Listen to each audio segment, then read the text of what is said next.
घाई गडबड असो किंवा पाहुणे कोणी घरात आले असो किंवा कंटाळा स्वयंपाक करायचा आला असो तर त्यावेळेस आपल्याला एकच गोष्ट सुचते ती म्हणजे खिचडी. खिचडी वेगवेगळ्या पद्धतीने वेगवेगळ्या प्रकारे केली जाते. तर आज आपण अख्खा मसूर खिचडी करणार आहोत, ते सुद्धा साध्या सोप्या पद्धतीने. तर इथे मी काही भाज्या घेतलेल्या आहे. भाज्यांमध्ये इथे मी मध्यम आकाराचा टोमॅटो बारीक चिरून घेतलेला आहे. त्याचबरोबर ढोबळी मिरची इथे मी एक मध्यम आकाराची ते सुद्धा बारीक चिरून घेतलेली आहे आणि एक मध्यम आकाराचा बटाटा साल काढून चौकोनी फोडी चिरून घेतलेला आहे आणि त्याचबरोबर एक मध्यम आकाराचा गाजर त्यात सुद्धा छान असं फोडी चिरून घेतलेला आहे. थोडेसे फ्लावरचे तुरे घेतलेले आहेत आणि त्याचबरोबर कढीपत्त्याची पानं घेतलेली आहेत. तर इथे मी कांदा घेतलेला आहे आणि ते सुद्धा 2 मध्यम आकाराची उभ्या फोडी चिरून घेतलेला आहे. त्याचबरोबर मुठभर कोथिंबीर, मुठभर इतकं स्वीट कॉर्न आणि मुठभर शेंगदाणे आणि तसेच इथे मी मुठभर फ्रोझन मटार घेतलेले आहेत.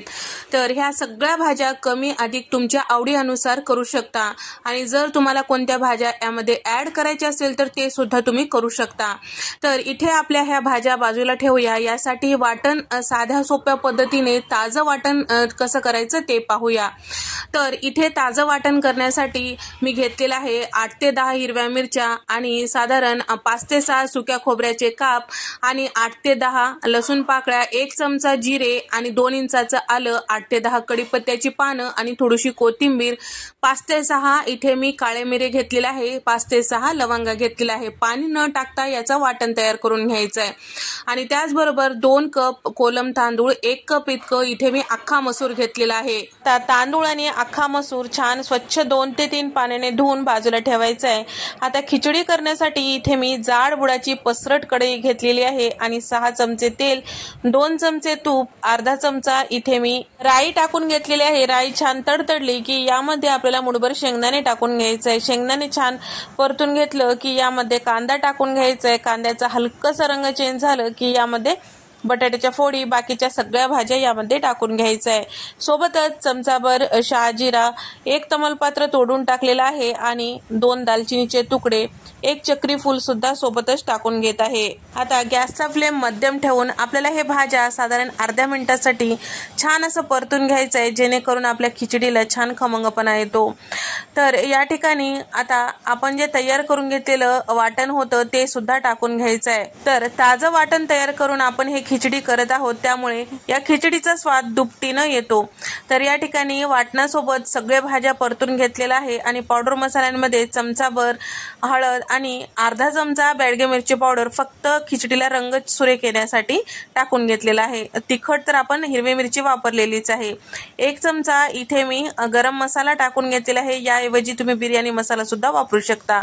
आणि त्याचबरोबर चवीपुरतं मीठ, म्हणजे खिचडीला जेवढं मीठ लागतं तेवढं मीठ टाकून घेतलेलं आहे.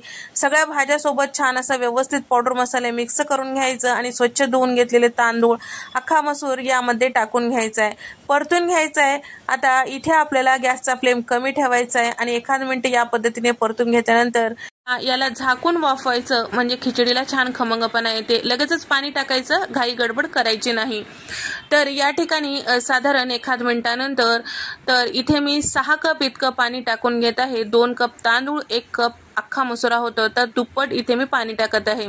तर लागेल तर आपल्याला गरमच पाणी टाकायचं आहे, थंड पाणी टाकायचं नाही. सुरुवातीला सुद्धा मी पाणी गरम करायला ठेवलेलं होतं. गरम पाणी यामध्ये टाकून घेतलेलं आहे. खिचडी सुद्धा पटकन शिजल्या जाते आणि चव सुद्धा छान येते. तर या ठिकाणी आता सतत आपल्याला 1-2 मिनिटानंतर मिक्स करत राहायचं आहे. थोडीशी वरतून कोथिंबीर टाकून घेतलेली आहे.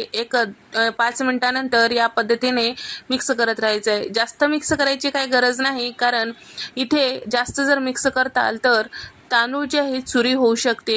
तर या ठिकाणी 1-2 मिनिटानंतर या पद्धतीने मिक्स करून घेतलेलं आहे. पाणी पूर्ण आटलं की झाकण लावायचं आहे आणि पूर्ण पाणी आटेपर्यंत छान खिचडी शिजेपर्यंत आपल्याला वाफवून घ्यायचं आहे. सुरुवातीला झाकण लावायचं नाही, पाणी पूर्ण आटल्यासारखं वाटू लागतो त्यावेळेसच झाकण लावायचं आहे. कमी गॅसवर वाफवून घेतल्यानंतर इथे साधारण 3 चमचे तूप वरतून टाकलेलं आहे. खिचडी म्हणजे तुपाचं 1 तरी चमचा असेल तरच खिचडी भारी लागते. तर या ठिकाणी वरतून तूप टाकून घेतल्यानंतर सगळं मिक्स करून घेतलेलं आहे. मस्त असा आपला अख्खा मसुरा खिचडी तयार. व्हिडिओ आवडल्यास लाईक करा.